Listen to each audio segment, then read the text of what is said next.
السلام علیکم ناظرین، امید کرتا ہوں سب اللہ کے فضل و کرم سے خیریت سے ہوں گے۔ تو شاعری کا فن سیکھیے میرے سنگ، اس سلسلہ میں ہم اصناف سخن پر بات کر رہے ہیں، اور انشاءاللہ ہم آج اس جو اصناف سخن کو ختم کریں گے، جلدی جلدی ہم اس کو دیکھیں گے، اور پھر انشاءاللہ اس کے بعد ہم اس کو آگے لے کے چلیں گے۔ تو آج کی ہم شروع کرتے ہیں اصناف سخن ہے قطع۔ قطع کے لغوی معنی ٹکڑا کے ہوتے ہیں۔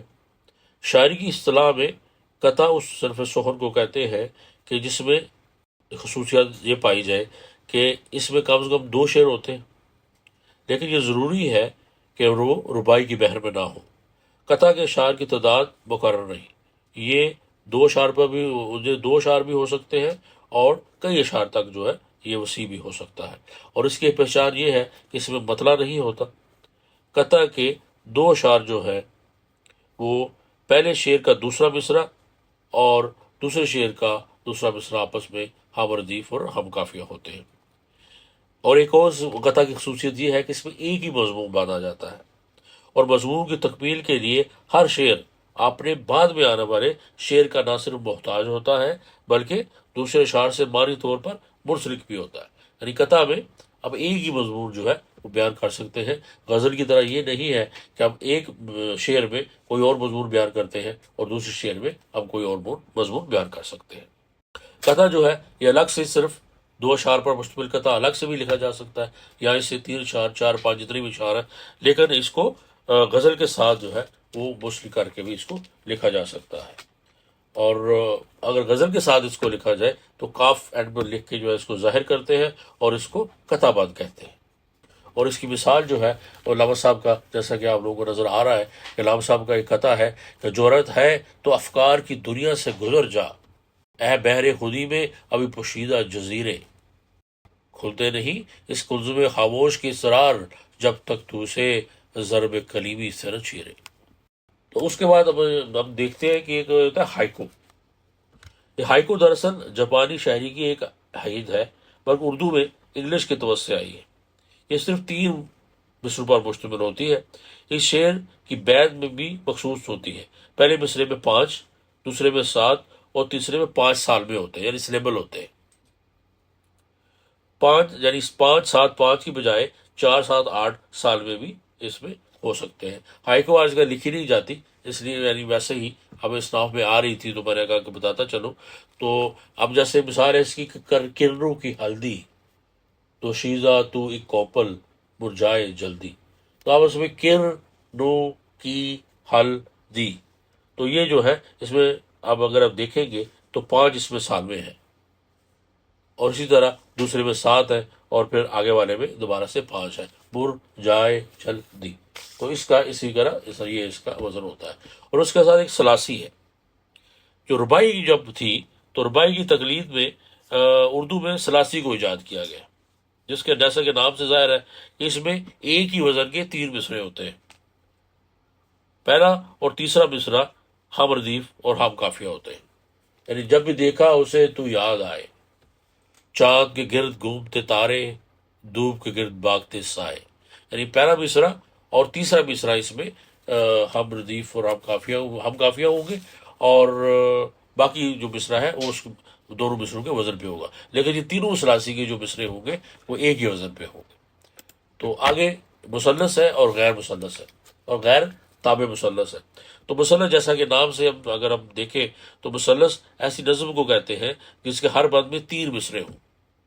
یہ ضروری ہے کہ تینوں مصروں کا ایک ہی قافیہ ہو، اور یہ بھی ضروری ہے کہ باقی بند کے پہلے 2 مصرے ہم قافیہ ہوں، لیکن تیسرا مصرع پہلے بند کے مطابق سے ہم قافیہ ہو۔ یعنی پہلا بند تینوں مصرے ہم قافیہ، مثلث میں جب ہم لکھیں گے تو پہلا بند جو ہوگا 3 مصرے ہوں گے، تینوں مصرے جو ہوں گے ہم قافیہ ہوں گے۔ دوسرا بند پہلے 2 مصرے ہم قافیہ لیکن پہلے بند سے مختلف ہوں گے، یعنی پہلے کی طرح نہیں ہوگا، اور جو تیسرا مصرع اس میں ہم لکھیں گے وہ پہلے بند کا ہم قافیہ ہوگا۔ اور غیر تابع جو مثلث ہے، ایسی مثلث جس کا تیسرا مصرع مثلث کے پہلے بند کے تابع نہ ہو تو اس کو جو ہے وہ مثلث کہتے ہیں۔ اور آگے اس کے ہم چلتے ہیں، اب اس کی مثالیں تو ویڈیو بہت لمبی ہو جائے گی، اس لیے میں نے اس کو صرف نام سے تھوڑا تھوڑا ڈیفینیشن کرتے ہیں۔ اگر مربع، اب جیسا کہ نام سے ظاہر ہے کہ اس میں مربع میں اس نظم میں 4 مصروں پر مشتمل بند ہوگا۔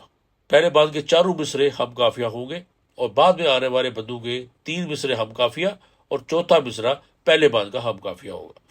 یعنی دیکھا جائے تو پہلا بند چاروں مصرے ہم کافیہ، دوسرا بند پہلے 3 مصرے ہم کافیہ لیکن پہلے سے بند سے مختلف، اور چوتھا مصرع پہلے بند کا ہم کافیہ ہوگا۔ اسی طرح آگے جو آپ نے نظر آ رہا ہوگا محبس، تو محبس بھی اپنے نام کی طرح اب یہ 5 مصروں پر مشتمل ہوگی۔ اس میں بھی اس کی وہی ہے کہ پہلا بند جو ہے 5 مصرے ہم کافیہ ہوں گے، دوسرا بند 4 مصرے ہم کافیہ، اور 5ویں مصرے کا پہلے بند کا جو مصرع ہے وہ پہلے بند کا ہم کافیہ ہوگا۔ ان کی ڈیفینیشن تقریباً سیم ہے، لیکن یہ ہے کہ اس میں جو مصروں کی تعداد ہے وہ زیادہ ہوتی جائے گی۔ اب جیسے مسدس ہے، یہ اردو شاعری کی نہایت مقبول شکل ہے۔ اس کے ہر دور میں 6 جو ہے یہ 6 مصروں پر مشتمل ہوتی ہے، لیکن زیادہ تر پہلے 4 مصرے ہم کافیہ اور پھر دوسرے 2 مصرے ہم کافیہ ہوتے ہیں، اور ہر 2 مصروں کو بیت کہتے ہیں، اور ہر بند میں یہ بدل سکتی ہے اور دہرائی بھی جا سکتی ہے، اور بہت سارے شعراء میں مسدس کو ترجیح بند کہتے ہیں۔ اب یہ کیا ہوگا کہ مسدس کیا ہے کہ سب سے پہلے 6 مصرے پہلے ہم کافیہ ہوں گے، پہلا بند 6 مصرے، اس میں 4 مصرے ہم کافیہ ہو سکتے ہیں، یعنی ٹوٹل 6 ہے، پہلے 4 مصرے ہم کافیہ ہو سکتے ہیں اور اس کے بعد جو 2 مصرے ہوں گے وہ اس میں ہم کافیہ ہو سکتے ہیں، اور آخری 2 مصروں کو ترجیح بند کے طور پر دہرائے بھی، یعنی آخری جو 2 مصرے ہیں ان کو اگر ہم دہراتے ہیں سیم ایسے دہرائے تو ترجیح بند کے طور پر ان کو دہرایا جا سکتا ہے۔ بس ابا جو ہے اس کے ہر بند میں 7 مصرے ہوتے ہیں، باقی اصول مسدس کی طرح ہے اس کے۔ بسمت جو ہے ہر بند میں 8 مصرے ہوتے ہیں اور باقی اصول مصبہ کی طرح ہے اس کے، اور باشر ہر بند میں 10 مصرے ہوں گے اور اصول جو ہے وہ سارے وہی چلیں گے مسدس والے۔ آگے ہم چلتے ہیں تو بڑا مشہور جو اس کی صنف ہے وہ ہے ربائی۔ اب ربائی جو ہے وہ عربی زبان کا لفظ ہے اور اس کے معنی ہوتے ہیں 4۔ اس سے یہ ظاہر ہوا کہ ربائی میں 4 مصروں کی قید ہے۔ شاعری میں ربائی اس صنف سخن کو کہتے ہیں کہ جو 4 مشتمل ہو اور پہلا اور دوسرا اور چوتھا مصرع ہم کافیہ ہو، لیکن تیسرا مصرع جو ہے وہ عموماً بے قافیہ ہوتا ہے، لیکن ضروری نہیں کہ وہ ہمیشہ ہی بے قافیہ ہو، یہ بھی ہم کافیہ ہو سکتا ہے، اور اگر پہلا دوسرا اور چوتھا مصرع ہم کافیہ ہو تو اس سے اصطلاحاً مسرہ کہتے ہیں، اور تیسرا مصرع ہم کافیہ نہ ہو اس کی وجہ سے ربائی کو خسی کہتے ہیں، اور اگر تیسرا مصرع بھی ہم کافیہ ہو تو ایسی ربائی کو غیر خسی کہتے ہیں۔ وہ اس میں ربائی میں لکھتے ہوئے اس کے چاروں مصروں کا خیال اور مضمون کے لحاظ سے مربوط اور مسلسل ہوتا ہے،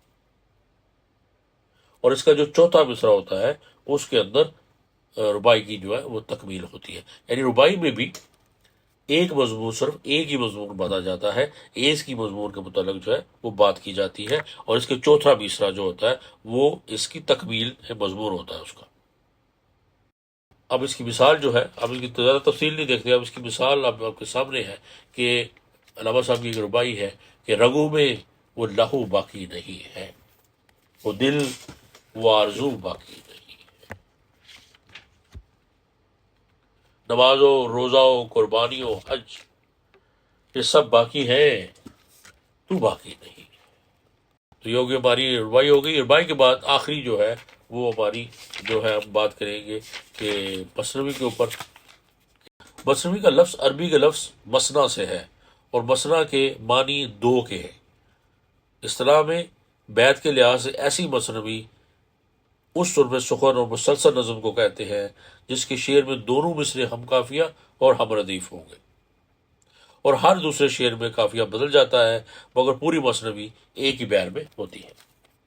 تو مثنوی جو ہے وہ نہایت ہی مشہور بڑے بڑے جو بزرگ شاعر ہیں انہوں نے مثنوی لکھی، اور سب سے مشہور جو مثنوی ہے وہ مولانا روم کی مثنوی مشہور ہے، جو ایک بڑا مقام رکھتی ہے، اور اس کے بعد اور بھی بڑے شعراء نے مثنویاں لکھی ہیں، لیکن ہمارے سامنے شکوہ اور جواب شکوہ بھی ایک مثنوی کی طرز پر جو ہے وہ لکھی ہوئی ہے، اور جو اپنے آپ میں ایک شہکار ہے یہ دونوں نظمیں۔ تو ہماری اصلاف سخن کو ہم یہیں پہ ختم کرتے ہیں۔ یہ مختصر سا تھا، ایسے میرے دماغ میں جو جو ان کے متعلق آیا ہے وہ میں نے آپ کو بتا دیا ہے۔ تفصیلاً جو ہوگا وہ اگر کسی کو اس سے زیادہ ضرورت ہے تو وہ پھر وہ بعد کی باتیں ہیں، وہ اس کے لیے مواد مہیا کیا جا سکتا ہے، جہاں سے وہ اس سے زیادہ اگر اس کو کھوجنا چاہتا ہے مصنوعی کو، تاریخ کیا ہے اس کی اور باقی کیا ہے، وہ کھو سکتے ہیں آپ۔ تو میرے خیال میں اب اس کو ختم کرتے ہیں یہی، اور اصناف سخن ہماری ہوئی کمپلیٹ۔ انشاءاللہ اب آگے چلیں گے، اس کے بعد اصطلاحات شاعری کی طرف تھوڑی سی دیکھیں گے کہ جو شاعری میں یوز ہوتی ہے۔ تو تب تک لیے مجھے دیجیے اجازت، اپنا بہت خیال رکھیے اور دعاؤں میں مجھے بھی یاد رکھیے۔ اللہ حافظ۔